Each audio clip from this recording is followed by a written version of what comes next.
आज की इस वीडियो में 10th के बाद क्या करें इसी टॉपिक पर बात करेंगे दोस्तों। जैसा कि 10th के बाद क्या करना है 95% स्टूडेंट को पता ही नहीं होता है कि उन्हें कौन सा स्ट्रीम यानी कि कौन से दिशा में जाना होता है, कौन सा सब्जेक्ट लेना होता है जिससे वे अपने फ्यूचर को अच्छे से ग्रोथ कर पाए दोस्तों। तो आज मैं आप लोगों को बताऊंगा कि 10th के बाद आपको कौन सा सब्जेक्ट लेना चाहिए, कहाँ जाना है और 10th के बाद आप क्या क्या कर सकते हैं, इस सब चीज के बारे में बताने वाला हूँ। तो दोस्तों वीडियो को अंत तक जरूर देखते रहिएगा। तो चलिए शुरुआत करते हैं। जैसा कि दोस्तों यदि आप 10th पास कर लिए होंगे तो आपको 11th में सब्जेक्ट चूज करना होता है, जो कि बहुत ही मुश्किल का काम है। जैसे कि बहुत सारे लोगों को पता नहीं होता है, तब तक वहाँ मुश्किल होता है। लेकिन दोस्तों इस वीडियो के अंत तक आपको पता चल जाएगा कि आपको कौन सा सब्जेक्ट चूज करना है जिससे आप अपने करियर को बहुत ही अच्छे तरीके से ग्रोथ कर सकेंगे और आप अपने लाइफ में जहाँ पर भी पहुंचना चाहते हैं वहां पर पहुंच जाएंगे दोस्तों। तो दोस्तों आपको किस स्ट्रीम में जाना है, स्ट्रीम का मतलब होता है दोस्तों आपको किस दिशा में जाना है। 11th में एडमिशन के टाइम पर आपको सब्जेक्ट चूज करने होते हैं और वे सब्जेक्ट कौन कौन से होते हैं इसी के बारे में मैं आपको A to Z 1 by 1 करके बताता हूं दोस्तों। चलिए चलते हैं पहले स्ट्रीम की तरफ। पहला स्ट्रीम में आता है दोस्तों साइंस। साइंस में भी दो तरीके के आते हैं दोस्तों। यदि आप डॉक्टर बनना चाहते हैं तो आपको बायो लेना पड़ेगा, और जैसे कि यदि आप इंजीनियर बनना चाहते हैं तो आपको मैथमेटिक्स लेना पड़ेगा। आप बायोलॉजी ले या फिर मैथमेटिक्स ले, आपको उसके साथ दो कॉमन सब्जेक्ट जरूर मिलेंगे दोस्तों, जो कि है फिजिक्स और केमिस्ट्री।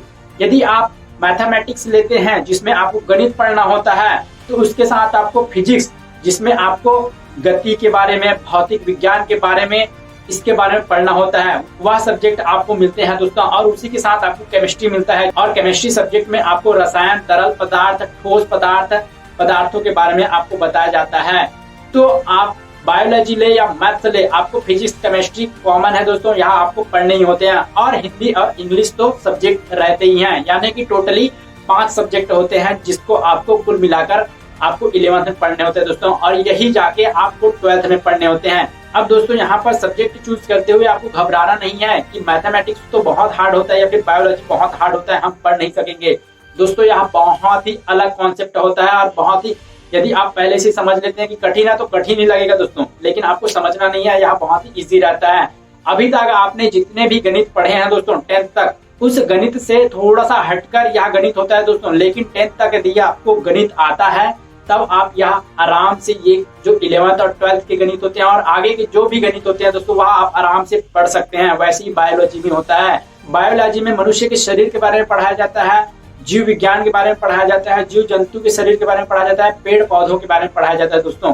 यदि आप ह्यूमन बॉडी और जीव जंतु इन्वायरमेंट से रिलेटेड इंटरेस्ट रखते हैं दोस्तों तो आपको बायोलॉजी लेना चाहिए। अब ये तो बात हो गई साइंस की दोस्तों। जैसे कि आप यदि मैथमेटिक्स लेते हैं तो बाद में जाके आप इंजीनियरिंग कर सकते हैं, या फिर आप कोई भी सब्जेक्ट में जा सकते हैं, जो कि एक एडवांटेज होता है मैथमेटिक्स के लिए। अब देखिए दोस्तों यहाँ पर स्कूल में एक एडिशनल सब्जेक्ट का भी विकल्प होता है। जैसे कि यदि आप अपना मेन सब्जेक्ट मैथमेटिक्स बनाते हैं तो आप विकल्प के तौर पर, एडिशनल सब्जेक्ट के तौर पर आप बायो ले सकते हैं। वैसे यदि आप सेम अपना मेन सब्जेक्ट बायो बनाते हैं तो आप विकल्प के तौर पर मैथमेटिक्स ले सकते हैं और आप उसको भी पढ़ सकते हैं दोस्तों, यदि आप पढ़ना चाहते हैं तो। यह सभी स्कूलों में होता है यदि आप एडिशनल पढ़ना चाहते हैं। अब ये तो बात हो गई साइंस की दोस्तों। अब चलिए बात करते हैं दूसरे स्ट्रीम के बारे में। दूसरा स्ट्रीम है कॉमर्स दोस्तों। कॉमर्स में आपको फाइनेंशियल जानकारी, बिजनेस के बारे में, इकोनॉमिक के बारे में, लेन देन के बारे में पढ़ाया जाता है दोस्तों। यदि आप बिजनेस करना चाहते हैं फ्यूचर में, या फिर बिजनेस को समझना चाहते हैं कि बिजनेस में आगे कैसे बढ़ा जाता है, इकोनॉमिक को समझना चाहते हैं, यदि आपको अकाउंटिंग सब्जेक्ट अच्छा लगता है, फाइनेंशियल चीजों के बारे में जानना अच्छा लगता है, तो आपको कॉमर्स लेना चाहिए दोस्तों। क्योंकि कॉमर्स सब्जेक्ट लेकर भी आप फ्यूचर में बहुत ही अच्छी तरीके से अपना कैरियर को ग्रोथ कर सकते हैं दोस्तों। वहां पर आप सीए बन सकते हैं, किसी कंपनी के फाइनेंशियल एडवाइजर बन सकते हैं दोस्तों, जिसमें अच्छा खासा पेमेंट होता है और अच्छी खासी लाइफ सेटल होती है दोस्तों। तीसरा स्ट्रीम है आर्ट दोस्तों। आर्ट में बहुत सारे लोग जाते हैं और आर्ट में अच्छा खासा फ्यूचर स्कोप भी है, लेकिन आर्ट को बहुत अच्छी तरीके से आपको पढ़ना होगा। यदि आप ऐसे चीज में दिलचस्प रखते हैं जैसे कि मीडिया, पॉलिटिक्स या फिर लिटरेचर या फिर शिक्षक बनना चाहते हैं तो आपको आर्ट लेना चाहिए दोस्तों, क्योंकि आर्ट से ही आप ये सारी चीजें कर सकते हैं।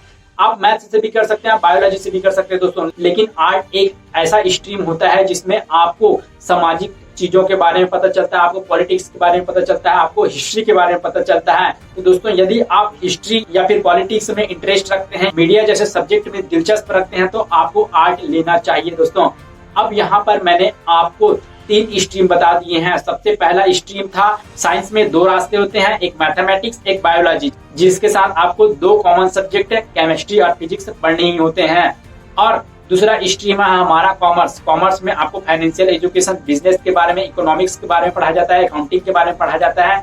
यदि आप ऐसे क्षेत्र में इंटरेस्ट रखते हैं तो आपको कॉमर्स लेना चाहिए। और तीसरा स्ट्रीम है आर्ट, जहां पर आप अपने भविष्य को मीडिया में या फिर पॉलिटिक्स में या फिर सामाजिक स्तर में लिटरेचर या फिर प्रोफेसर के रूप में अपने भविष्य को बना सकते हैं दोस्तों। तो ये रहे 3 स्ट्रीम जहां पर आप अपने फ्यूचर को बना सकते हैं दोस्तों। अब चलिए मैं आपको बताता हूँ कि 10th के बाद आप प्रोफेशनल कोर्स में क्या कर सकते हैं। प्रोफेशनल कोर्स का मतलब ऐसा होता है दोस्तों, जहां पर आपको डिप्लोमा या फिर डिग्री मिल जाती है। 10th के बाद भी आपको 11th 12th करने की जरूरत नहीं होती है, और 10th के बाद प्रोफेशनल कोर्स करने के बाद आपको जॉब भी अच्छी खासी मिल जाती है दोस्तों।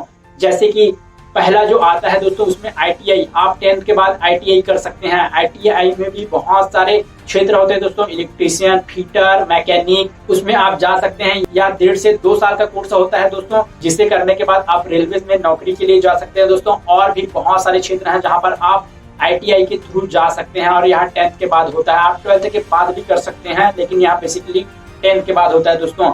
अब यहाँ पर दूसरा रास्ता यहाँ होता है कि आप 10th के बाद पॉलिटेक्निक यानी कि डिप्लोमा की डिग्री प्राप्त कर सकते हैं दोस्तों, जिसे पॉलिटेक्निक कहा जाता है। पॉलिटेक्निक यानी कि एक उप इंजीनियरिंग होता है दोस्तों, यानी कि आप 50% इंजीनियर पॉलिटेक्निक करने से बन जाते हैं। और यहाँ 3 साल का कोर्स होता है दोस्तों, जिसे आप 10th के बाद कर सकते हैं। और वहाँ पर भी अलग अलग क्षेत्र होते हैं, जैसे कि electrician, mechanic, computer science engineering, और भी बहुत सारे अलग अलग ब्रांच होते हैं, जहां पर आप अपने मन पसंद से किसी भी क्षेत्र में जा सकते हैं। आप 10th के बाद इंडियन आर्मी फोर्स में भी जा सकते हैं दोस्तों, वहां पर BSF की तैयारी आप कर सकते हैं। और यहाँ पर आप 10th के बाद DCA कर सकते हैं दोस्तों। DCA का मतलब ये होता है, वहां पर आपको कंप्यूटर के बारे में सिखाया जाता है। तो यदि आपको 10th के बाद कंप्यूटर की जानकारी चाहिए तो आप DCA भी कर सकते हैं, और उसका भी प्रमाण पत्र आपको दिया जाता है। 10th के बाद आप एयरफोर्स की भी तैयारी कर सकते हैं दोस्तों, क्योंकि वहां पर एक एज लिमिटेड होता है। एज लिमिटेड का मतलब कम एज वाले का रिक्वायरमेंट होता है दोस्तों, जिसकी तैयारी आप कर सकते हैं। वहां पर आपका मैथमेटिक्स और इंग्लिश स्ट्रांग होना चाहिए। आपको मैंने इस वीडियो में पूरे टोटली बता दिया है कि आपको 10th के बाद क्या करने हैं।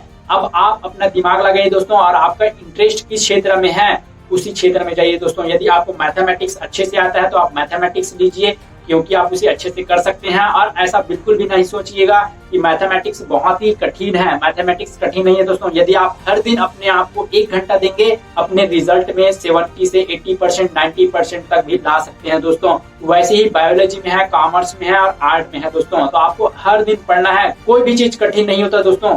यदि आप मान लेते हैं कि वह कठिन है तो वह कठिन है, और यदि आप मान लेते हैं कि वह सरल है तो वह सरल है दोस्तों। तो इसी तरीके से आपको अपने मन पसंद से सब्जेक्ट चूज करना है, ना कि अपने दोस्तों को देखकर कि मेरे दोस्त लोग ये सब्जेक्ट ले रहे हैं तो मैं भी लूं। क्योंकि स्टूडेंट को मैंने ज्यादातर देखा है कि स्कूलों में वे सब्जेक्ट तो ले लेते हैं, लेकिन वो कॉलेज में पढ़ाई नहीं कर पाते हैं और अपने सब्जेक्ट चेंज कर देते हैं। इसीलिए मैं कह रहा हूँ कि आप अपने इंटरेस्ट के हिसाब से सब्जेक्ट चूज करिए, और किसी के दबाव में भी सब्जेक्ट चूज ना करिएगा दोस्तों, कि आपके टीचर बोल रहे हैं या फिर आपके माता पिता बोल रहे हैं, आपके पड़ोसी बोल रहे हैं कि आप मैथ में होशियार हैं या फिर आर्ट में होशियार हैं। और सब्जेक्ट चुनाव से रिलेटेड यदि आप अपने टीचर से पूछना चाहते हैं तो पूछ सकते हैं, अपने अभिभावक से पूछना चाहते हैं तो पूछ सकते हैं, लेकिन सब्जेक्ट सिलेक्शन में पूरा 100% आपका मत होना चाहिए, क्योंकि आपके पढ़ाई को आपको ही करनी पड़ेगी, कोई और आपकी पढ़ाई को नहीं करेगा दोस्तों। तो आई होप दोस्तों आपको वीडियो पसंद आया होगा। यदि आपके दिमाग में अभी भी कोई कंफ्यूजन है दोस्तों, तो आप मुझे कमेंट करके पूछ सकते हैं, मैं उसका रिप्लाई जरूर दूंगा। और वीडियो अच्छा लगा तो वीडियो को लाइक जरूर करिएगा, अपने दोस्तों के साथ शेयर जरूर करिए, अपने छोटे भाई बहनों के साथ शेयर जरूर करिए दोस्तों। और अपने जो भी 11th में सब्जेक्ट लेने वाले हैं, आपके साथ जो पढ़ रहे हैं दोस्तों, उनके साथ यह वीडियो जरूर शेयर करें, जिससे वे भी अपने सब्जेक्ट का चुनाव आसानी से कर पाए। तो दोस्तों अगले वीडियो में मैं आपको मिलूंगा कि 12th के बाद आप क्या क्या कर सकते हैं। तब तक के लिए जहां भी रहे दोस्तों, सीखते रहे, सिखाते रहे। Good bye.